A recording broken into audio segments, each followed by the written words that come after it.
Bonjour, Eric Gibaud et aujourd'hui je veux parler de stabilisation. Je vois énormément de gens qui n'ont pas trop compris comment ça marche ou quand ça marche ou quels résultats on pourrait estimer obtenir. Donc on va parler de tout ça. Cette vidéo était déjà dans la zone membre de ma chaîne qui n'est plus comme ça. Maintenant il n'y a plus de vidéos, simplement un soutien à la chaîne. Donc il y a un bouton rejoindre dessous si tu voulais me filer un coup de main. Voilà pourquoi le son est un petit peu différent puisque j'ai changé de micro depuis l'enregistrement de cette vidéo. Et avant de démarrer, je vais dire merci à mon sponsor, Arvia écoledephotographie.com qui permet de te former à la photographie, mais je te raconte tout ça en fin de vidéo. Si tu n'arrives pas jusqu'à la fin, 2 points importants. Le premier, si tu voulais utiliser ton CPF, compte personnel de formation, et le faire à la retraite, n'oublie surtout pas de t'inscrire avant ton départ à la retraite, sinon c'est pas possible, il y a d'autres moyens, mais pas le CPF. Et autre chose, pourquoi attendre la retraite pour te former? Tu peux déjà profiter de ton CPF et tu auras juste à rajouter environ 103 € à ton pécule CPF si celui couvre le prix d'une formation. Et d'ailleurs, si tu es demandeur d'emploi, tu n'auras pas à payer cette somme. Donc, ce serait vraiment dommage de ne pas en profiter. Mais je te raconte tout ça à la fin. Je te laisse leur téléphone qui est gratuit. Quand tu appelles, c'est vraiment gentil de dire ça de ma part. Le email, le site web, aussi un lien vers leur forum photo qui est en français, qui est gratuit. Je t'invite à t'y inscrire et participer. Allez, c'est parti! Alors, pour comprendre les résultats d'un stabilisateur, il faut d'abord comprendre les résultats sans stabilisateur. Alors, premier truc important, la stabilisation, c'est une affaire entre toi et ton appareil photo. Ça n'a absolument rien à voir avec le vent dans les arbres ou les gens qui passent. Ton stabilisateur ne va pas arrêter le vent, ni va pas arrêter les gens qui marchent. Donc, eux, ils seront bougés. Donc là, on parle, quand tu veux, de la netteté, mais due à tes problèmes ou vibration de l'appareil, qu'on verra après. Alors, on va d'abord voir, quand il n'y a pas de stabilisateur, à quelle vitesse peux-tu descendre sans que la photo perde de netteté par mouvement de ta part. Eh bien, une règle, c'est ne pas descendre la vitesse en dessous de la focale équivalente full frame de ton appareil. Par exemple, si tu as un 50 mm en full frame, ou si tu avais un 75 mm en full frame, si tu avais un 50 en APS-C, tu multiplies par 1.5, sauf si c'est Canon, c'est 1.6, ok, et ça donne la focale équivalente full frame. Ok. Donc, imagine, tu as un 50 mm. Donc, en théorie, tu ne devrais pas descendre en dessous un 50e de seconde. C'est aussi simple que ça.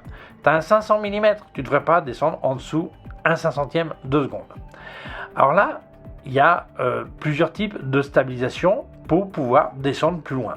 Il y a les stabilisations d'objectif, c'est les lentilles qui se déplacent dans l'objectif pour compenser tes mouvements. Et il y a les stabilisations de boîtier. Là, c'est le capteur qui flotte et qui va d'un côté ou d'un autre pour compenser tes mouvements. Et donc, c'est important de voir qu'il existe les deux, et d'une part il existe aussi une combinaison des deux. Certains appareils photo et objectifs acceptent d'être combinés. Mais attention, ça ne s'additionne pas. C'est par exemple ton appareil va stabiliser jusqu'à 6 stops, eh bien si tu mets un objectif qui stabilise 3 stops, ça ne va pas faire 9 stops au total. Tu vas peut-être gagner 1 stop de plus, 7 stops. Premier truc important. Deuxième truc important, les chiffres sont annoncés pour un objectif concret ou 2 objectifs concrets. Donc il est important de regarder sur la page du fabricant de ton appareil photo avec quels objectifs ils ont obtenu ces résultats. S'ils disent que c'est avec un 50 mm, tu n'auras pas les mêmes résultats avec un 500 mm qu'avec un 20 mm. Donc c'est important de regarder. Donc si toi tu n'obtiens pas les mêmes résultats, regarde si tu n'es pas en train d'utiliser un objectif qui n'a absolument rien à voir avec la focale et c'est utilisé pour les essais. Parce que bon, ça peut sembler trompeur, mais c'est logique, ils ne vont pas faire des essais pour chaque objectif. Et normalement, ils essaient avec un objectif, ils leur donnent les résultats les plus jolis possibles. C'est-à-dire, oh, ils sont forts ces mecs. Mais c'est commercial finalement. Donc, c'est important de savoir ça. Maintenant, ce qu'il faut comprendre, c'est que chaque personne est unique. Mais ça, tu l'avais à peu près deviné. Et donc, ces résultats qu'on nous annonce, c'est fait pour la personne moyenne, le commun des mortels, comme on peut dire. Ça veut dire que, en fait, peut-être que toi, tu as une stabilité qui est plus grande que la majorité des gens, ou au contraire, pour des raisons d'âge, de santé, de nerfs, toi, tu trembles beaucoup plus. Donc, les résultats ne vont pas être les mêmes pour les deux. Cette personne qui est très stable et cette personne comme toi qui tremble, ou comme lui ou comme moi qui tremble, par exemple. Donc, on va commencer à faire nos petits calculs. Imagine, on t'a dit que cet appareil stabilise à 1/50e, stabilise de 6 stops. Donc tu as mis ton 50 mm équivalent full frame et tu dis, bon, je pars de 1/50e de seconde. On va être sympa, on va partir de 1/60e pour avoir les chiffres entiers habituels des appareils photo. Donc de 1/60e à 1/30e, ça fait un stop. À 1/15e, 2 stops. À 1/8e, 3 stops. À 1/4 de seconde, 4 stops. À 1/2 seconde, 5 stops. À 1 seconde, ça fait 6 stops. Donc en théorie, je pourrais descendre de 1/60e de seconde à 1 seconde. Et là, tu dis, waouh, 1 seconde à main levée, j'y crois pas. Ben, tu peux y croire ou tu peux ne pas y croire. En fait, tu vas te rendre compte qu'il y a des gens qui effectivement te sortent des photos à 1 seconde, voire 2 secondes à main levée avec un très bon stabilisateur, mais c'est parce que eux aussi, ils sont hyper stables. Ok ? Mais si tu trembles, ben, jamais tu vas voir ces résultats. D'autre part, quand on t'annonce les 6 stops, par exemple, c'est pas c'est donc pas pour n'importe quel objectif. Les essais ont été faits avec un objectif concret. Et tu vas te rendre compte que plus l'objectif est long, en millimètres, en focale, plus il va pouvoir descendre. Parce qu'imagine, je prends mon 500 mm au lieu de prendre un 50 mm, ça fait 500 mm, donc je démarrerai à 1/500e, 1/500e, 1/250, 1/125, 1/60, 1/30, 1/15, 1/8e. Il est plus probable d'avoir ton imagination dans ton image stable à 1/8e de seconde avec un 500 mm que si tu avais pris un 20 mm qui aurait fait 20 mm 1/20e, donc 1/10e, 1/5e, 1/2 seconde, 1 seconde, 2 secondes, 4 secondes. Il est plus probable d'avoir un 1/8e stable avec un 500 mm que 2 secondes avec un 20 mm. Donc c'est important de voir ça. Donc peut-être qu'en fait l'objectif que tu utilises n'a absolument rien à voir avec les essais, donc tes chiffres ne vont pas être bons. Alors, si jamais tu voulais me filer un coup de main, comme j'ai dit, il y a un petit bouton rejoindre dessous, tu peux devenir membre, soutenir la chaîne et je mettrai une petite étoile à côté de ton nom, comme ça je sais que tu m'aides et je réponds à tes questions en priorité. J'ai aussi des liens affiliés en description, c'est très gentil de les utiliser. Si jamais tu achetais chez Digit Photo, ça serait vraiment sympa, comme à l'écran, le savoir code créateur, si tu marques Jibo, ça file un coup de main. Si tu as un code promo, il y a une case à côté qui est complètement compatible. D'ailleurs, je les partage régulièrement sur mes réseaux sociaux pour que tu puisses en profiter. Parlant de code promo, j'ai négocié pas mal de trucs. Premièrement, Eric 10 pour Luminar Neo, tu as 10% de remise en plus des offres qu'ils ont, donc mets quand même le code. Avec Eric 20, deux choses, 20% de remise sur d'une part Ken Faith où tu trouveras tous les accessoires de KF Concept et aussi sur l'app de retouche photo Evoto AI. Donc le lien en description, en plus ça te donne 15 crédits gratuits d'utilisation. Donc profites-en. Continuons. Autre chose, l'objectif, la stabilisation va stabiliser ton mouvement. Mais que se passe-t-il s'il y a des vibrations de l'appareil? Et ça, c'est aussi un problème, surtout en réflexe. En mirrorless, pas autant. Dans l'ensemble, pas autant. Mais même quelquefois, il n'y en a pas du tout. Mais en réflexe, par exemple, le miroir va vibrer. Donc, quand tu le mets sur un trépied, tu n'as pas besoin de la stabilisation, tu relèves le miroir et c'est bon. Par contre, si tu n'es pas sur un trépied, et tu veux faire une photo à 1/4 de seconde et forcément le miroir va vibrer, tu peux appuyer sur le bouton pour relever le miroir et déclencher. Mais là, tu risques de perdre ton cadrage, tu risques de bouger, faire ce geste va peut-être faire que tu vas continuer à bouger après, avant de déclencher et tout ça. Donc finalement, il faut bien regarder chaque situation. Alors, Pentax, par exemple, a des stabilisateurs dans le boîtier sur leur réflexe. Par contre, les autres marques n'ont pas de stabilisation dans les boîtiers sur leurs réflexes, ils ont sur leurs objectifs. Okay, en mirrorless, par contre, les stabilisations peuvent être sur les objectifs, mais quand il y en a, normalement, c'est sur les boîtiers. Voilà. Après, tu peux mettre un objectif stabilisé sur un boîtier non stabilisé. Après, il faut voir si la compatibilité. Ça, c'est à toi de voir sur chaque truc. Donc, comment savoir réellement quelle vitesse tu peux descendre? Eh bien, il n'y a absolument aucun autre choix que faire des essais toi-même, t'entraîner. Alors, ça veut dire quoi?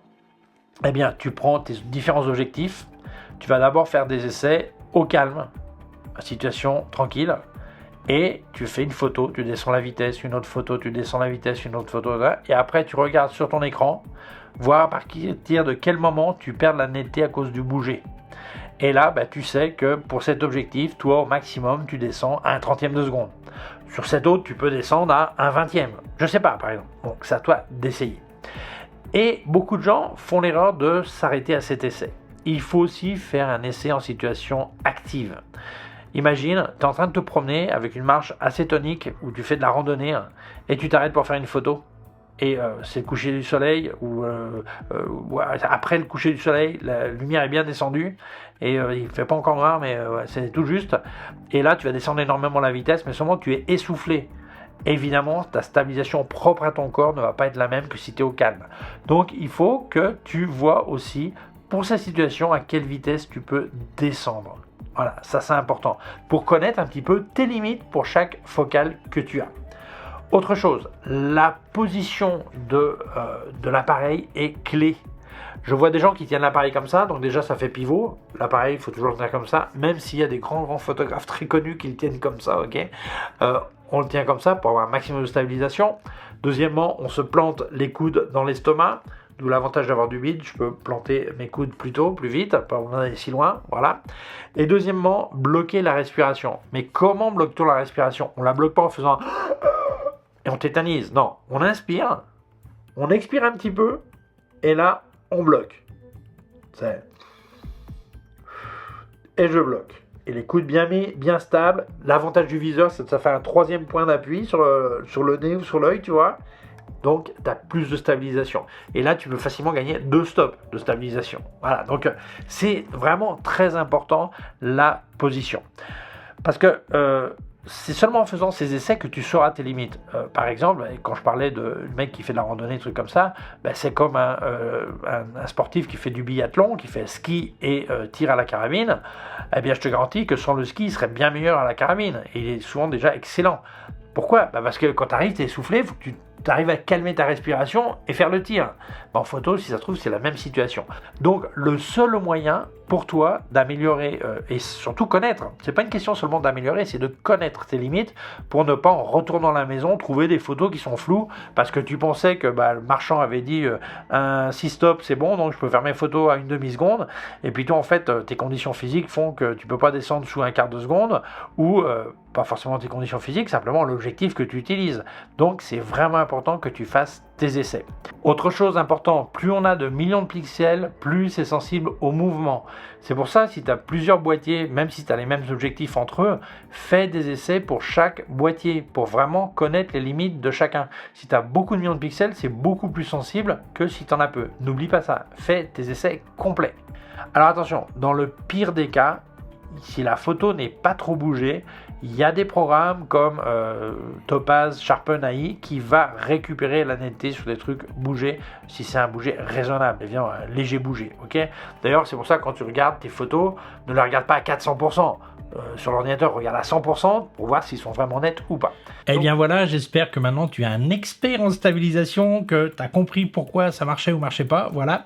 Et je te remercie énormément d'avoir vu la vidéo. Mais avant de te dire au revoir, je tiens à remercier à mon sponsor Arvia, écoledephotographie.com, qui permet de te former à la photographie à distance, donc par internet. Mais ce n'est pas que de la théorie, tu as aussi des exercices pratiques à faire que tu devras monter sur leur plateforme, et ce sont des professeurs diplômés en photographie qui vont te corriger. D'ailleurs, tu as une réunion virtuelle de temps en temps avec ton prof qui dit ce qui va pas, t'encourage et tout ça. Enfin, le boulot d'un prof. Alors, ils ont 6 types de formations, depuis devenir amateur averti, comme on dit, jusqu'à professionnel. Et les formations durent entre 8 et 12 mois, et tu passeras 10-12 heures par semaine. Alors, certains passent 8, certains passent 15, ça dépend de l'avancement de la formation, ça dépend de tes connaissances au départ, mais enfin, ce qui est logique. Mais le mieux, c'est que tu appelles Arvia. Donc, tu leur exposes tes intentions de formation, et ils te diront quelle est la formation qui correspond le plus à ce que tu recherches. Ils te parleront aussi de tarifs. Mais moi, je vais te parler de financement. Plusieurs possibilités. Tu es peut-être demandeur d'emploi, donc parle déjà. Alors, évidemment, je te souhaite de trouver un travail qui te plaise et qui soit bien rémunéré, mais en attendant, parle avec ton conseiller chez France Travail. Tu lui exposes tes envies de reconversion vers la photographie. Tu lui parles d'Arvia et t'expliqueras comment faire un financement ou un cofinancement. Autre possibilité, l'autofinancement, ça veut dire ce que ça veut dire. Le mot est beau, mais ça veut dire tu as l'argent, tu payes. C'est aussi simple que ça. ça. Et enfin, le plus célèbre des financements, le célèbre CPF, compte personnel de formation. Chaque année travaillée en France, tu as un petit pécule qui s'accumule, un jour tu peux l'utiliser pour te former. Alors il y a certaines conditions, parce que beaucoup de gens me disent oui, j'ai du pécule et je l'utiliserai à la retraite. Alors oui, mais pour l'utiliser à la retraite, il faut t'inscrire avant ton départ en retraite, sinon c'est pas possible, il te reste d'autres options, mais pas celle-ci. Et surtout, pourquoi attendre la retraite pour se former? Tu peux déjà profiter de ton pécule et du moment que celui-ci couvre le prix d'une formation, tu as juste à rajouter environ 103 €. Et d'ailleurs, les demandeurs d'emploi n'ont pas à payer cette somme, donc ça serait vraiment dommage de ne pas en profiter. Mais comme j'ai dit, le mieux c'est que tu appelles Arvia. Donc je te laisse leur téléphone qui est gratuit. Quand tu appelles, c'est sympa de dire c'est de ma part. Le email, le site web, aussi un lien vers leur forum photo qui est en français, qui est gratuit. Je t'invite à t'y inscrire et participer. Et voilà, merci Arvia d'avoir sponsorisé ma vidéo. Merci à toi de l'avoir vue. Si tu penses qu'elle peut intéresser d'autres personnes, je t'invite à la partager sur les réseaux sociaux. Si tu ne l'as pas encore fait, je t'invite à t'abonner à ma chaîne YouTube. Il y a un petit bouton par là et une clochette. Si tu appuies sur la clochette, tu recevras un avis quand je monte une nouvelle vidéo. Mon site web ericgiroud.com/fr pour la version en français, mes cours de photographie en vidéo, ericgiroud.com/fr/cours en ligne. Si tu as une quelconque question, tu peux laisser un commentaire dessous. Je te rappelle que j'ai activé la zone membre de ma chaîne pour seulement 1,99 € par mois. Tu reçois une petite étoile à côté de ton nom, comme ça je sais que tu m'aides et je réponds à tes questions en priorité. Et j'ai aussi des liens affiliés en description, c'est très gentil de les utiliser.